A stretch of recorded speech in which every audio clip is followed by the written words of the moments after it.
Seeking life-changing knowledge? You've stepped into the right place. Welcome to Bold Perspectives with Samantha Postman.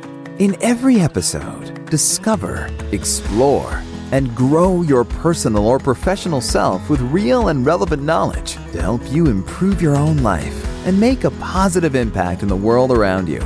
Tune in for honest insights, life advice, inspirational wisdom, and the occasional salty rants. Because you are meant to live a better and bolder life.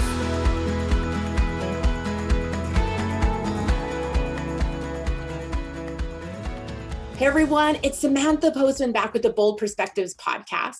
This is a second part of a conversation that I had with my friend Tre. His name's Tre Ammatuna, but he goes by Tre Tuna. It's kind of his trade name.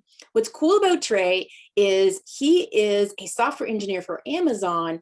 Previous to that, he was someone who performed in front of thousands as a dancer and as a DJ. And he's actually worked with some of the biggest names in entertainment because he's pretty cool.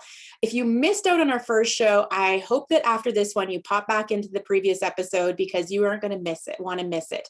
What's cool about Tre is he really understands music, but rhythm. And him and I really unpack what that means, and not just in the music industry, but in how it works into our everyday life and our culture. Even I go so far as to talk about the rhythm in a stadium and how I'd really like to see engineers incorporate this idea of rhythm and what him and I talked about in a building in stadiums so that we have a better user experience there. So in today's show, we are going to talk about something completely different than music. I was supposed to be doing a TED Talk in September of 2021, and it was a TEDx show scheduled, ready to go. I was an approved speaker, and I had spent quite a bit of time on it, and it actually just got canceled recently. So I'm no longer doing a TED Talk for September 2021. However, when I recorded this with Tre, I was already practicing for my TED Talk, and I practiced a piece of it with him. So I'm still going to release the show because I think there's a lot of value to it, and I think all of you are going to love it. In addition to practicing part of my planned TED Talk, I will also be talking about what it was like to be in a wheelchair for a period of time, and what I think that we could learn as a culture about how we can make things a lot more accessible. I even talk about Disney and my experience between Disneyland and Disney World, and how the newer one was actually not as good of a user experience, even though they were more wheelchair accessible than Disneyland. So Disneyland is in California. It's an older park, but because it's older, they had to make accommodations for those who are disabled. Of course, now I'm not in a wheelchair anymore, but I definitely know what it feels like, and I know how to advocate for them. And just a little teaser about the TED Talk, I'm going to be talking about photography and how learning photography will teach you about perspective shifting, which is something that will help improve your life so that you can live a better and bolder life. So stay tuned for today's show, and I hope you love it. So I was thinking while we were talking about this idea of, standing in the back of the room and then, the front of the room, and what the experience is that's different. And actually, that's something that I'm going to talk a little bit about in my TED Talk. So one of the takeaways is going to be, I don't have all the words perfectly. I don't have my elevator pitch down yet. Every time I talk about it, it gets a little better. But essentially, one thing that I'd like people to come away with is that I think that photography lessons and being part of a photography cohort of some point in your life is essential for everyone. It's not the message of the show, but it's something that I want. It's going to be a takeaway. So the reason why I'm talking about that is, remember I was telling you about how I got really sick. I don't actually know what I said to you earlier because I was really sick for a period of time. And I was telling you that I have my sad stories, which we all have a lot of them, but I've got probably more than a fair share. And I was in a wheelchair for a period of time. I actually didn't know if I was ever going to come out. And that's the light version of it. I'm not going to get into the whole thing right now because I want to focus on the photography part. But while I was really sick, we had this idea that potentially I would never going to walk again. And before I was sick, I was like a Wonder Woman. I could do practically anything I set my mind to. I mean, I've been through hell and back 5 times and over in my childhood. And like, people are like, how come you have all this courage, or how come you do all this stuff? And I'm like, if I can make it through that, I can make it through anything. There's nothing that people can do to me that I like can't make it through, at least, for the most part. So, but then I was like, this whole idea that all of a sudden I couldn't do anything. And photography was one of my therapies. I kind of fell into it by accident. I kind of picked it up when digital just started coming on board back in 2004. I think I had my first little mini digital camera. That makes me sound super old. And I joined a club, and it was bliss. And when I got sick, it was very hard for me. I lost my tax practice, which had taken me years to build up. Really loved what I did, but I really missed photography a lot because it was so therapeutic for me. But when you take something away, it's like what we have with COVID, right? When you take something away that was so good for you, you really feel the hole it leaves behind. So right. I'm going to say all that part of my TED Talk, but that kind of just sets you up a little bit. But I think by learning photography, it gave me an extra edge in learning perspective shifting. So something that I'm fairly natural already, and there's a reason why my podcast is called Bold Perspectives. But when you and I were talking, it's perspective shifting, to go from the front of the room to the back of the room, to the side. Yeah. Where's the experience from the out? Like when you're talking about the block, what is the block experience? That's perspective shifting. Well, when you learn photography, you actually learn that really well. So something that's really cool in a photography club, we would go on these field trips. And I remember one time we were doing studio lighting. It was like in a studio, and we were trying to learn how to do studio. And the studio photography is quite different than outside. The way the aperture works and the light freezes is quite different. It's actually almost the reverse of what you're used to if you're a nature photographer. And I remember we had a subject. We had some models. And so we were taking pictures of all these models. And then after, all of us photographers were doing something what we call chimping. So it's when you look at the back of your screen and you show each other and you look at the back, it's called chimping. And so we would show each other. And what I really noticed is, so you've got maybe like 10 people, we're all taking the exact same scene, same lighting, same everything, but we all have a very different picture. Yeah. And a lot of it has to do with, first of all, the person taking it, obviously. What's interesting to them. And then where are they standing in the room? Obviously someone who's on the far left, we all can't stand in the exact same spot. It's impossible, but that's how it is in life. Nobody ever can stand in the exact same spot with the same interest. We can try to pretend, but you can't. We try to do that in a classroom, but you can't. The person at the back of the room has a different experience in the front, as well as everything that they bring beforehand. Well, the cool thing is I started thinking about this while I was doing my TED Talk, and I'm like, you know what? Even the camera type matters. So like, my friend's shooting Sony, I'm a Nikon shooter, and somebody else shoots Canon. Well, one particular, like you probably have this with audio, some are more saturated in the tenor, some are more in the alto, some are in the soprano, right? Well, it's like that with photography. Some brands are much more saturated, some are more contrasty, some are a little bit more, they're better at night. Taking night pictures. And so depending on the gear, well, that's like us as people, depending on what gender you are, what age you are, what country you come from, what language you speak, those are all going to influence your perspective. So we can all look at the exact same thing, but all have a completely different picture at the back of the screen. Yeah. And that has helped me, that perspective shifting. So when I got sick, I think it helped me get through mentally a lot more when other people couldn't have, because I could perspective shift. And if you can perspective shift very quickly, you all adapt a lot quicker. Okay. Right. Now I had to think, what is it like to be a disabled person? And I had to adjust. But the hardest part was actually getting other people to adjust for me. So I was like, I had to tell them, can you open the door ahead of me? I can't open the door anymore. Or, I can only come to a half an hour of the party. Would you like me to come to the first half or the second half? Because, I would tire so quickly. So would you rather, are you opening the presents at the end? Do you want me for that? Or do you want me there for the greetings at the beginning? So I had to explain that I was fatigued, but I had to say it in a way from their point of view that they could understand what it is I was asking and how it is I could accommodate them. And this perspective shifting is something that I think will, like, even now with business, you can do this very quickly too. I mean, that's exactly what we were doing on the fly, right? We were just like, oh, what about for music? What about for seniors in a recreation center? What about, a TED Talk? That's perspective shifting. And I think that, so I want to include that my hobby that I had before became something that helped me through my illness. But also when my brain came back online, so I lost kind of access to my brain, that part's going to go in my TED Talk.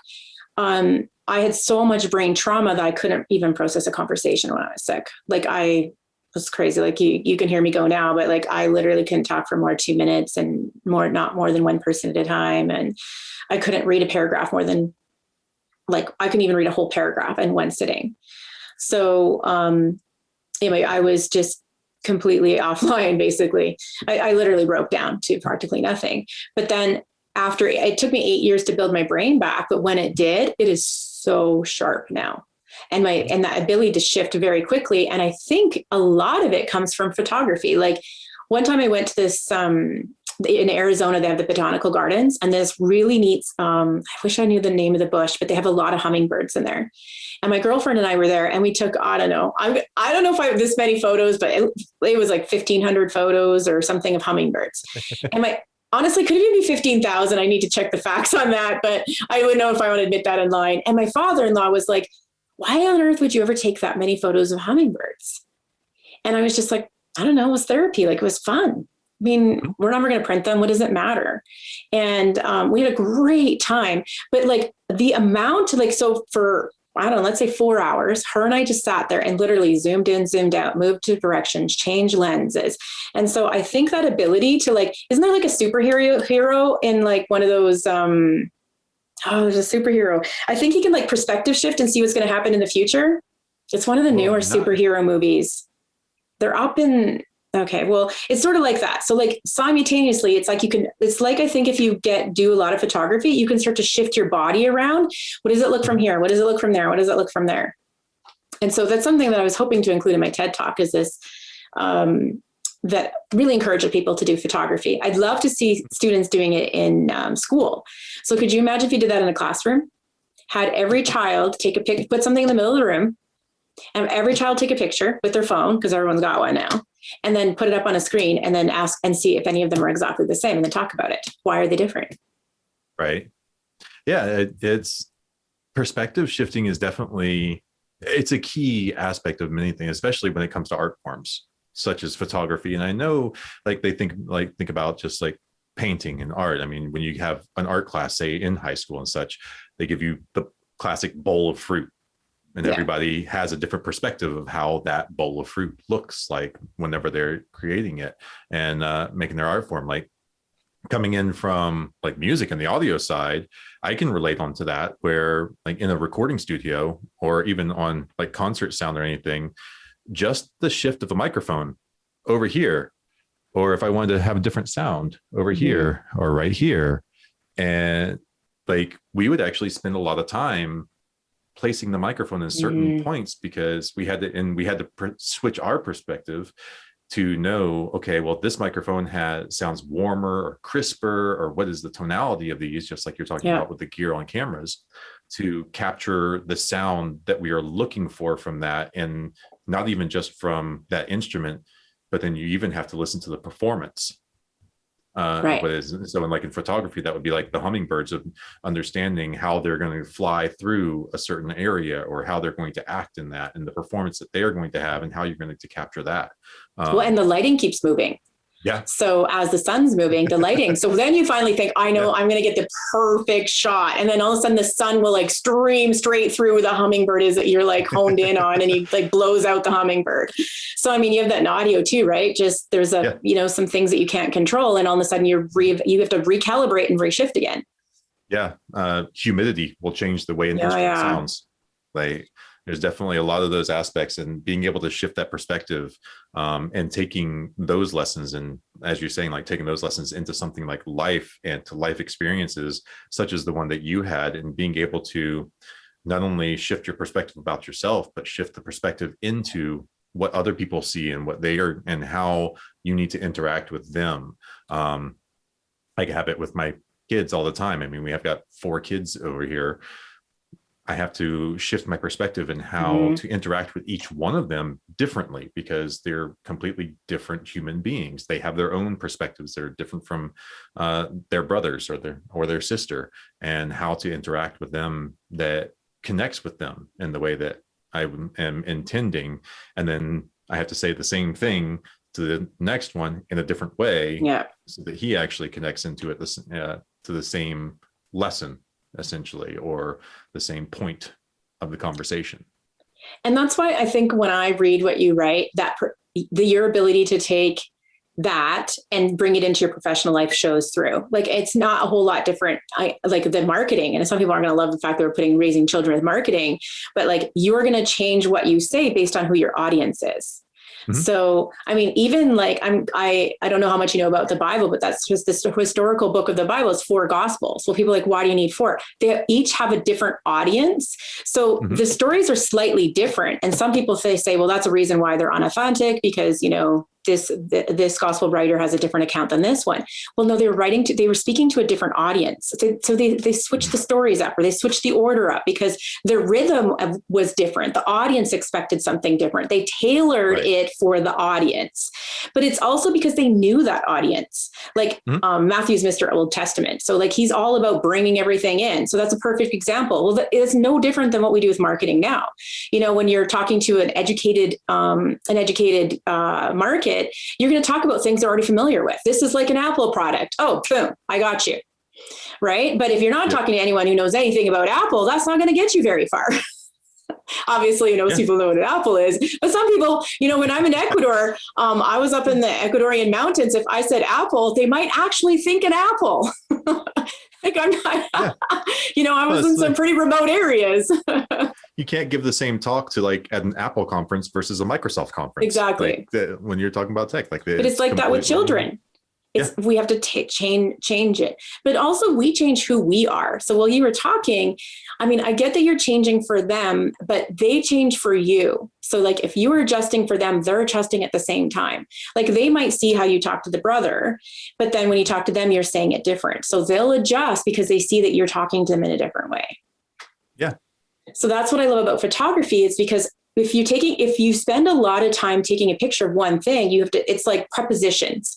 It's like you're over, sideways, so sideways isn't, but by, under, like every preposition, beside, all of those, I guess by isn't really a preposition, beside is. So, but that's what you do. And like, that's what you're doing. You're like, oh, okay, I'm going to stand at my child's point of view for a minute, and you flip and you're like, what does it look like from his point of view? What does it look like from my point of view? So I'm hoping to integrate that into my speech a little bit. I do want to talk about how it gives me special insight, this ability for special insight, because I have this, but I believe that part of it came from photography, the sharpness that I have. I think it's something that like almost everybody has it in a way, whether they know what they're doing or not. Right. You can simply, and that's like, especially say from parents, it's just like we gain that in a way just from interacting with different people, or we have it with our friends. Like I know I can talk to this person like this and they're going to interact like this, but if I'm trying to get the same point over to my other friend over here, I'm going to approach it in a different way. The thing is coming to that realization of what that is, that is a perspective shift. And we can come to like, photography is probably one of the better ways to come at that, due to the fact that it like a lot of it is about perspective, framing, and how you're going to approach those things. And they're like, pretty much it's like you actually use that terminology. I think that's a factor of like in audio, we didn't use, that's not the terminology we use, but that's kind of what it is.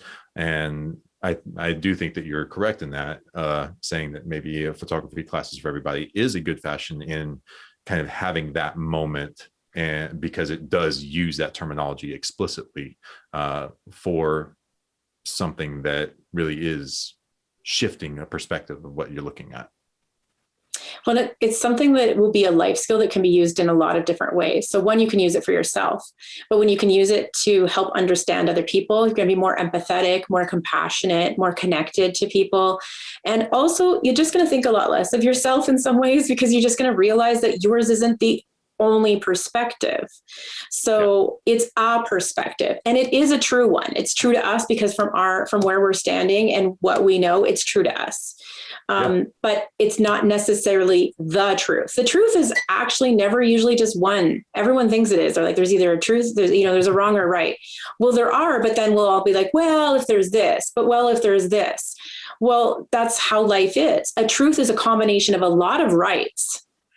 But it also, even look at war. You've got here's the winning side, the Americans won. So that's a truth. That's the greatest thing in history, that the Americans won, the last war.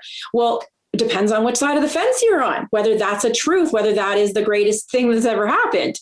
Obviously there's other great things that we could talk about, but I just wanted to use something with a strong contrast to it. Yeah. So that truth is a combination. And just because a ton of people have that same truth doesn't mean that there isn't another truth.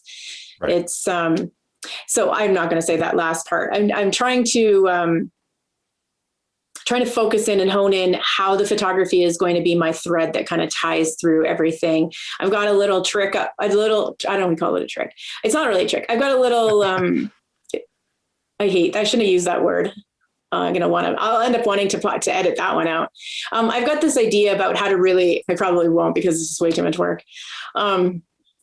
I've got this idea about how to really connect with the audience. So I'm going to save that one yet, because I'm not going to put that in any audio stuff ahead of time, what I'm thinking about using with the audience to try to get them right there.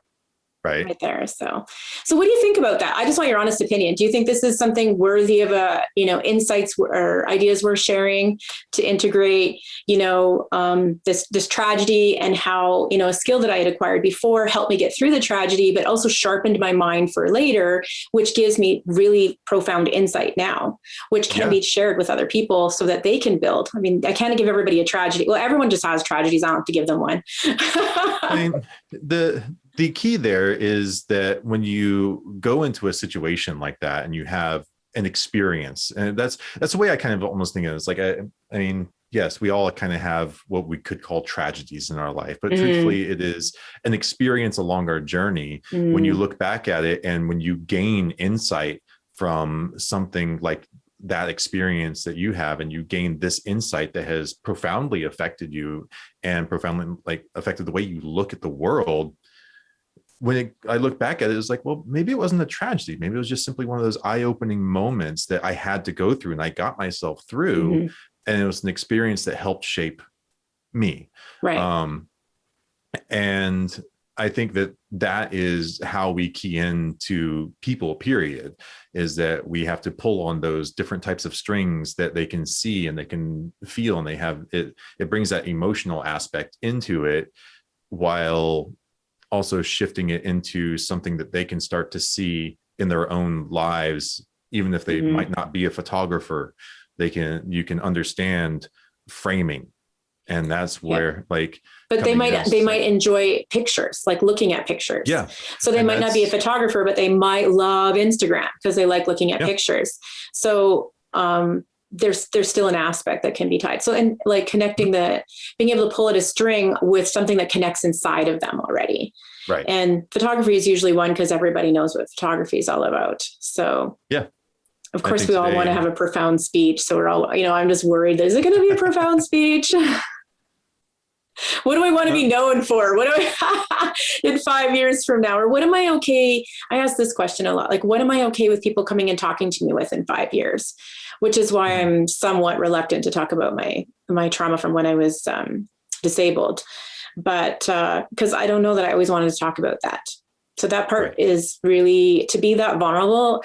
Most audiences don't realize that when you put yourself out there. You don't know Casey Lee. She was in the last online reading community, and we did a podcast, and she's running this, that's pottinglabs.com. It's for networking for other podcasts. You can network with each other, which is a pretty cool idea. And she said to me, "Are you afraid of failure?" And I'm like, "Oh, I'm actually more afraid of success." She's like, really? I'm like, yeah, because then other people steer your ship. They'll come up to you and say, oh, you talked about this and da, da, da. Then that's where the conversation is. Whereas now I can walk up anywhere I want and I can look, I can decide what I'm okay with talking about that day. What I'm up for, just the energy of what's going on. I could choose not to say anything if I don't want to, but when you do well, if you do well at something, people will, like now with my podcast, people come up to me, oh, I listened to this podcast on this, whatever. So I try not to let that govern everything that I do, but it's definitely there. I shared in one of my podcasts about losing my sister to a drug addiction. Well, I shared once in the Ship 30 and, that resonates with people and they reach out. So I love helping people, but like, I don't get to control when people are going to reach out to me. So I could be having a wonderful day and then boom, somebody sends me this and I'm back in, losing my sister again. Or maybe I'm having a really bad day and they do that and it's just too much. Yeah. So yeah. What do you think about that? It's interesting because you almost like don't even know which parts of anything that you put out there are going to resonate. Like you hope they do, some you hope they do, some you want to put out there, but you hope they don't. Exactly. Like it honestly, it makes me think of like some of the band. I can't think about the exact like examples, but like you hear about some bands that like they have their hit song. Yeah. Like that's their song they're most well known for. And you talk to the band about it and they hate that song. I know. They hate that they have to play it every single show. That's all people want from them. And it's like, but it's what they put in there that actually connects them. And I definitely feel you on like that vulnerability side. It reminds me of going back in of one of the TED Talks, Brene Brown, like, who is famous for her vulnerability talks. Yeah. And coming out into that, it's like, yeah, that it is an aspect of thinking. It's like, oh, well, do I want to be able to be talking about this in 5 years and want people to be coming out with this? Because who knows, it could end up being one of those. It's like suddenly we have internet. Oh, 30 million people just saw this. Yeah. The one about my sister, I'm quite nervous about. And even on the TED Talk, like sharing about the fact that I was disabled because like I went to both Disney World and Disneyland in a wheelchair, and I went to Disney World. And I promise you, I could give some articulated feedback to Disney World about why Disneyland is better, even though Disney World is more wheelchair accessible. And so now I'm not going to say that in my TED Talk, but like I have been in some disability forums and they're all like, you can articulate in ways that nobody in our community can. Because when you're disabled, you don't know how to talk about to everybody else. And then I have this super strong business background. I have tech, I have marketing, product development, like finance. And so I'm able to articulate in the other world, to say it in the way that other people need to hear it. Because I know, I'm pretty good at perspective shifting. And so like, even like, this doesn't have anything to do with disability. Well, I'm not going to, okay. So, like, I'll just give you an example of what that means. And so I'm a little bit nervous that all of a sudden I'm going to be the poster star for, like talking to Samantha about disability. And I want to do that. Like, I'd love to be an advocate, but how much of that? So like, for example, I guess I get to say it in my podcast, if anyone's listening, here's something about Disney World. So when I was there, it was built after Disneyland. And so it's quite wheelchair accessible. So instead of getting like a fast pass where you just get to go to the front of a very tight, small line, like in Disneyland in California, you just get the special pass and you and your family can go close to the front of the line. And so that worked really well. Well, then a couple of years later, we went to Disney World and I was a little bit better. So you'd think I would do well, but I did horribly. I could only go for a quarter or a half a day. I couldn't go for the full day. And it's because they make you wait in line with everybody else because it's wheelchair accessible. So you're in line like an hour and a half. Well, think of an elderly person, like when people who have disabilities, your body's busy with that disability like all the time. And I was in a lot of pain all the time. And then also you're accommodating for a world that's not made for disabled people. So that's like a lot of mental work.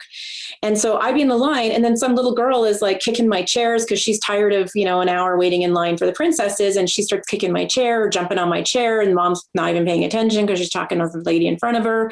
And I'm getting exhausted. But my husband had to take me to Disney World from the hotel and then take me home back to the hotel. And I'd miss out the rest of the day because I was just so exhausted because even though it was wheelchair accessible. So I went to the disability thing and explained the situation, but they don't have a space for that unless I have some special, doctor's note that, and they just didn't really understand. And it's like that everywhere I go, like restaurants, even, they put in the disability section where you can like put a wheelchair, they got the speaker right there. Right. Well, like it's so loud. Or, I can't, or they have like the air freshener pumping right above there. Well, we get overstimulated very quickly. So like, you can see how I can articulate very easily about what it's like and what things can be done to help. And so I'm a little nervous about bringing this up in a TED Talk. And all of a sudden everyone's going to be like, hey, can you help us with our campaign and trying to make the world a little easier for disabled people?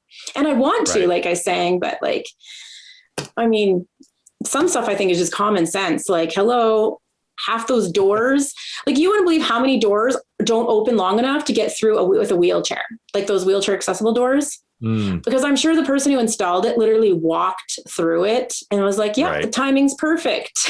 Well, I mean, they probably didn't have a wheelchair person with them, so they wouldn't know. Everybody's different. Yeah, I mean, it relating that in a way to like web development, we have to think about a lot of different things as far as accessibility, like screen readers for people. Right. We have to think about colors for color blindness and all the different types of color blindness and all these different things. And if you, even as a developer, like keeping those things in mind, and we have the rules and all this and testing for these different things that can test that, but you don't really know unless you're using those tools. And like, that's the reason I have screen readers on here on my computer. And I like, whenever I do something, I will actually hit the screen reader. I make it a point for like atomic essays to write an alt text that is part of my workflow, to put an alternative text in there for people that can't actually see the pictures.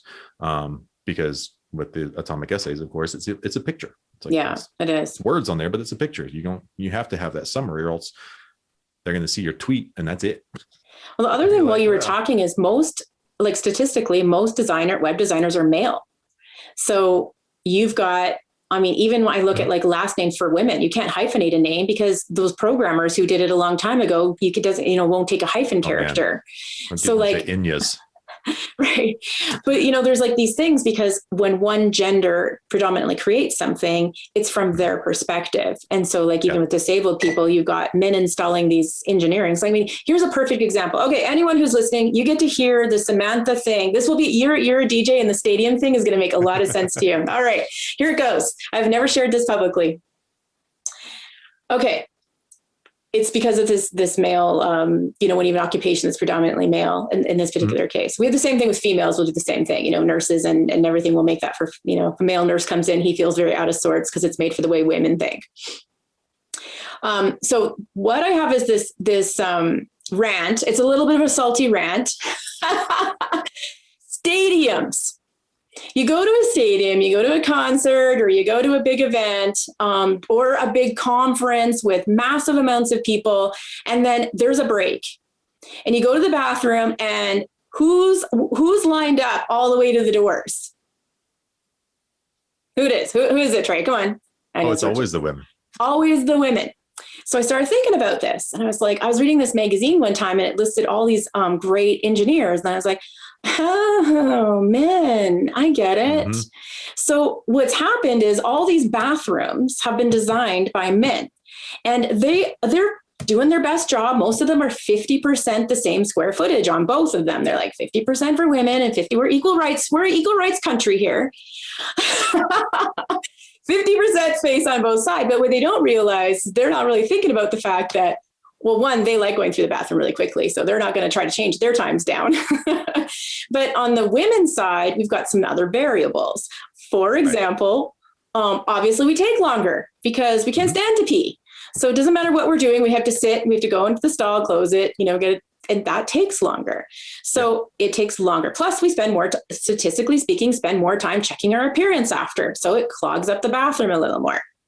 There's another element. Women take children to the bathroom, both genders. So, and then they take a while. So now you've got a shift. And so I was telling one of my engineering friends about this a while ago, and I'm like, when you build a stadium or anything, can you just please make the women's bathroom just like a little larger with more stalls for the flow? Now you think the stadiums would figure this out. because the less people in a line means more people buying beer and chips and snacks. So anyone who's listening to this, if you're doing this, I'm telling you, and you can send me a tip. If I like bring in your stadium, if your stadium starts making more money because you've switched your bathrooms, even if like they converted to one of, if you already have an existing stadium, I think that if they just converted one of the middle ones and made it 2 females, that would help. You know, you converted a male one to a female and you just had a few more female bathrooms than male bathrooms. You don't have to like renovate the whole bathroom. There's another tip. It's cheap renovation. You just change a few of the men's bathrooms and make them female bathrooms. So I just think like your sales are going to be higher. And what happens when you run all women's events? There's way more all women's events than just men's events. Yeah. So when you run all women's events, this drives me crazy. They don't just go put women's on the men's bathroom. They like literally, and they're like, you have a 15-minute break and then everybody's coming back late and they can't figure out why. And I'm like, you do know that you could run a tighter time if you would just open up all the bathrooms for both women. So what they need to have is like a sign that just like flips. So you can flip it and it just becomes a female sign. Mm-hmm. But even if they just adjusted the size of them and the through the flow, then that would really improve the flow. So then it's a better experience when you go to a show. Because like for me, if I have to stand in line a lot, and then if I drink too much, here's another reason. If women stand too long in the lines, they're not going to buy as much because they don't want to wait to go to the bathroom. Yeah. So there's another way that the revenue will get increased, because if they're not worried about bathroom lines, they'll go and buy a whole bunch of whatever they want to drink because they're not concerned about it, or they're less concerned. So there's got to be another way. So this is, I know it's a little bit of a roundabout, but it's like that with web design. So like when I see web stuff or web things, I'm like, oh yeah, that's right. I just have to remember. I have to just remember that this was built by predominantly one gender that occupies this particular, whoever the creators are. Yeah. Like we're trying to make big strides in diversity and inclusion and all of that kind of stuff, but sadly it is what it is at the moment. And I mean, it's an aspect of like to solve problems that, to create solutions that solve that for a diverse audience, you have to have diverse thought creating that solution. I know, right? And I mean, I think that's the essence of it right there. As you say, it's like you need a diversity of thought. You can't just have men creating the solution. You can't just have white men. You can't just have me. Well, and you're an important aspect of it because a lot of users are the same as you. So like I've actually seen the extreme happen where they're like pretty much just, my husband says that he's like, what's happening with white men right now? And he's like, it's not my fault what they did 2 generations ago. I'm like, honestly, I'm not treating people that way, whatever, but you still represent a large portion of the population. So it's important to still be at the table. What I was saying earlier about with the photography is I think that ability to articulate might be improved. So like if you can perspective shift, like if you've learned that and it's more in you, if you were designing something, like I was talking about the stadiums, like literally I literally stood at the door, like while I was talking, I was like, okay, what is this like for a stadium, for a stadium owner who wants to try to get as much revenue through? Well, all these people are waiting in bathrooms. And then I'm shifting over and I'm like, what's it like to stand there? Well, I obviously don't want to have to pee all the time. So I'm not going to be buying that much to drink. And then also like if I've got to take little ones and I got to run them over there, I don't want to stand in line forever. So is there there's obviously a better way to do that. That's a little bit more fluid. Flowing that back into like even previous conversations on like what we were talking about earlier and what I brought up, how do you rotate the room more efficiently? Like how like you have these methods as far as breaks and like concerts or stadium, like sporting events and things like that, where you're automatically, things are all going to be rotating.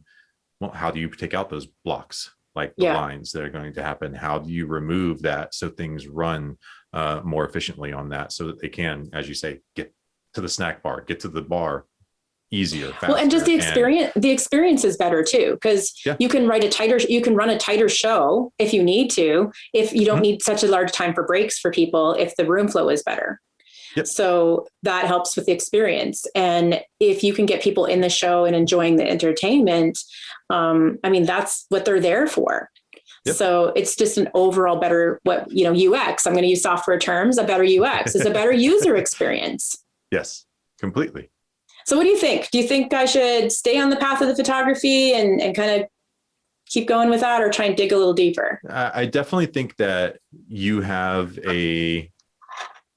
I think you have a great path for coming into this aspect of perspective shifting using that. It's definitely a very relatable aspect, relatable that. I ran out of water now, so. I did too, actually. And I'm getting hot. The lights are getting a little hot. We're almost at the end here. It's a very relatable approach to that topic. Now, on the side of like the personal story and those things, that's a thing that I think is also works very well with the way that you're approaching that, whether putting that out there and what it could do as far as what you could be asked about in 5 years. That's an interesting one. I try not to think about the future too much, but right. Sometimes. It's something that like, I guess I try to think about that also in a factor of like, okay, I'm going to put this out there and sure, this could cause those opportunities. I want to help in that aspect. How much, but like, I do have to limit myself on there. So it's more so understanding how much you are comfortable saying no to things later on when those types of things comes up, which when it comes to something like that, that's definitely like, those are an emotional topic with something that's helping people like disabled, like that's something that can be charged and you want, like, it makes you want to say yes to all of that. I know, right? And it's like, and so it's definitely one of those where it's a tough aspect to think about in those sides of in that side of it, like what you want to be known for, what you want to be an advocate for in that, and how much you can use that to connect in your TED talk or something like that, and not so much confining it to that, but keeping it in that aspect where it's like, okay, we're feeding into this, we're going to use this to get the point across, and then have it where like, I don't even know, I'm trying to get my point across right here, and I'm like, wait, it's like where it keys in on the balance, I guess is the aspect. Right. That's the key thing, is like the balance of how far of using that and digging into that to get our point across, but then also being able to pull back out of that and go into the rest of the talk that has the bulk of those shifts and that gets everything we want across to the audience. Well, I got to practice on you now again. So like, everyone's like, have you done your shift yet? So I just practiced a piece of it. It took me a bit to warm up. The problem is I always feel like I have to background people and I don't just get to it. So I need to learn how to, the elevator pitch. I haven't got to that yet. So I'm thinking about doing a Zettelkasten for it. I don't know if you know what that is, but I might. Yeah, I'm thinking about doing my speech in a Zettelkasten and seeing if I can come up with my 15-word pitch, my 15-word summary by doing a Zettelkasten. So I think that would work. Yeah, it's definitely. I think that's definitely one of the kind of things that Zettelkasten was designed around, right? Linking these different ideas together, and they may come from really random different places, but having them being able to link forward through a single theme once you kind of pull those thoughts together. Have you done the one that Rum Research does? Like I did Sankey Adams, like how to take smart notes before I did the online writing. And the way we were taught to do a Zettelkasten, it's digital. So it's quite a bit different than, the traditional slip note that was invented in Germany. Is it Germany he was from? Yeah, I think he's from Germany. And basically you do what's called fleeting notes, and you just like literally let everything out that you've got. So all the brain dumping, and you put them into little tabs, and then you break open the toggle. So you put every little thought you have about it. And then after you've done all that and get to just the main quick things out, like the things that you're like prompts, they're like prompts. And then after the prompts, you go back and then you add in to each one that kind of interests you. So you might not want to unpack all of them. And then you create like a mind map, basically a tree that goes off of each prompt. Right. And then once you're done, then you summarize everything you just did into a tight little summary for a fleeting note. But you kind of go through that process and you keep kind of going through a summary. It's a little bit different because I'm not going to be summarizing somebody else's work, which is normally what you do with a Zettelkasten or, somebody else's right. literature or something. But when I get to the summary top, I'm hoping that then I can have my little line. So I guess I better get at that so that I can. Yeah, there you go. All right. I definitely think it can work. Okay. Well, thanks for talking today. We covered quite a bit of ground today. I love impromptu stuff. Sometimes it just like, I didn't know I was going to go on it. I didn't know I was going to go on a salty rant about stadiums. And I promise you some stadiums are going to change after this. If anyone listens to the podcast. Need some architects and engineers to listen in on that one. Yeah. Plumbers too.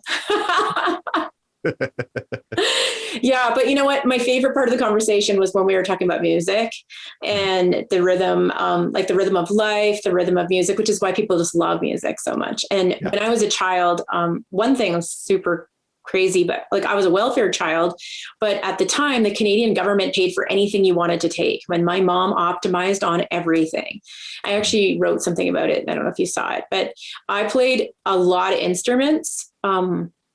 Actually, I think it's on my website right now, my About page. I played almost like so many instruments. And even though I'm a terrible player, I was really good at the theory because it's math and math is my thing. So that was like ace. The funny thing is that I had a higher grade than the first chair in violin. He's like, how could you have a higher grade than me? But he was just terrible at theory. He was just a rock and star. Like the guy was so gifted. You're never good. Like I would get 100 in theory and then there's a close two and then not so great at the playing. So then no teacher's going to make you like get a really low grade at playing. You're going to quit. So like, let's say he gives me 80%, that's like a 90 or something. I don't know what that is. And then the best player in the room, I'm third chair, he's first chair and he's got like a 70 or 60 or something because he couldn't pass the theory. Anyway, but it's really been helpful for like, it's almost like I can stand sometimes, like when I go for a walk and there's a lot of noise and the wind is blowing because I live in a really windy area, I can sometimes intentionally shut the sound down, like just like a maestro would, and be like, and you would have the same thing too, right? Where I'm like, okay, I'm going to turn, I can actually go, I'm turning the wind down right now. And then I can amplify the crickets or can amplify the morning birds that are singing. And I don't think I could have done that without my music, like the ability to turn certain things off when I'm walking, I guess. Yeah. So that's my favorite part. Yeah. And just like the last thing on that, like that same perspective coming from music, like it's one of the reasons why now I like focus music, listening to music while I'm trying to focus. From being a DJ and being an audio engineer, I can like people, how they get distracted by vocals whenever they're trying to focus. They try to do instrumentals and only that. That's actually an aspect. Like I've been able to turn vocals into just an instrument and not like tune out the words and just use them as the melody itself. Right. And I can listen to anything. I don't care if it has vocals or not, because you get that aspect of it and being able to just focus in. I wish I had that ability. I don't have that. In fact, I don't listen to much music at all anymore. I think it's a thing as you age. I listen to birds. I have this like brainwave app and I listen to birds if I can't open the window, like in the middle of winter, and people are like, is there birds singing in the house? Yeah, it's on my phone.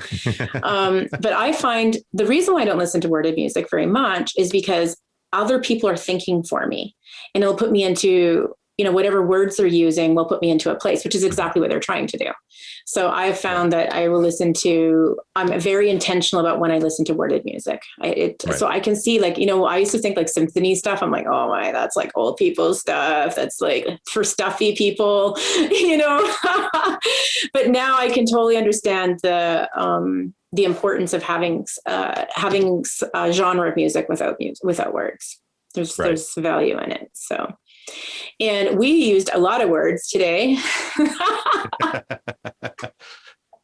Indeed, we have. Mostly me. I wish there was a words for most words per minute. You know, like they have like people like, I can type so many words per minute. And I'm just like, I can speak so many words per minute. Does that count? But apparently I have really large lungs. I didn't know this till a little while ago. And when I found this out in an x-ray, I like literally felt sorry for everyone in my life because I don't need to take very many breaths, apparently. I should have been a singer, I guess, or a swimmer. So you've been a great guest today, and we had a great conversation. I hope people had a really good takeaway and added, I think there's quite a few things that we talked about that they'll like go, huh, and think about. So indeed. Yeah, we had a lot of ground covered and went in several different directions. Yeah. Which is just how these wonderful impromptu sessions should be. Yeah, I know. Well, I love those sometimes too, because that's just how real conversations, how real life is. Nothing's constrained. So, well, we like to think they are. All right, everyone. So that was the Bold Perspectives podcast today. I'm so glad we had Tre on board with us, and we got to talk about so many cool things. Like, who knew that being a DJ would set him up for being smoking awesome programmer, web developer, works for Amazon. Who else gets to have like an Amazon guy where you're like, I like literally texted Tre. I was like, Tre, let's do an impromptu podcast. We've never met in person. We know each other from an online writing community. And he's like, I'm totally up for that. Let's do it in 20 minutes. So that's the kind of people that we get to talk to and we get to learn from. And I learned so much from you. I hadn't really thought.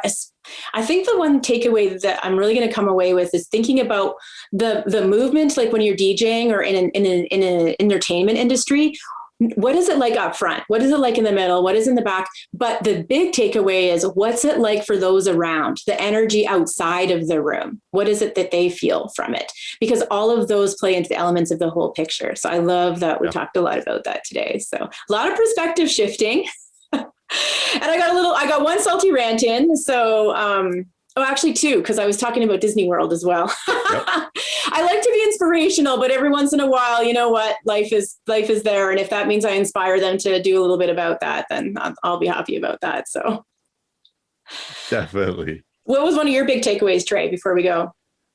And I think it's just the basis of being able to connect through different experiences.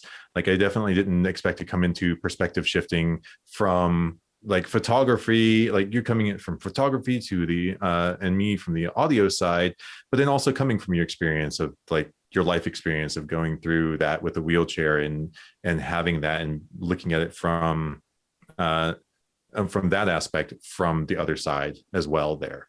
Like I said, it is, like I said earlier, it is one of those things that we kind of develop, but then when it comes out and you actually start talking about that specifically and putting a term to it, it can actually hit you some ways that you didn't think of before.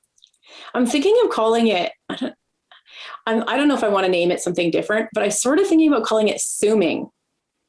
So coining my own word, but it's basically assuming another position. But then zooming as in like zoom in. So zoom in and zoom out. So this ability to zoom in. So it would be SOOMING.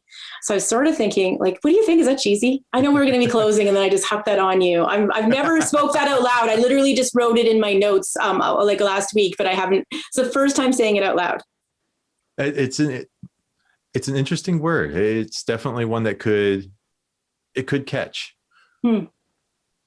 All right. I'm going to try it on a few more people. Yeah. Zooming. Zooming. It's like what I would do is try it out on people and think about like before even explaining what it is. Because I think that's the aspect is like, well, what do you think when you think about like if I said zooming? Yeah. Well, they might actually think I'm saying sue me. Yeah. Sue me. What do you assume that I'm talking about when I say zooming? I have to make sure that the G on the end is strong because like like assuming might sound sue me. Sue me. So right.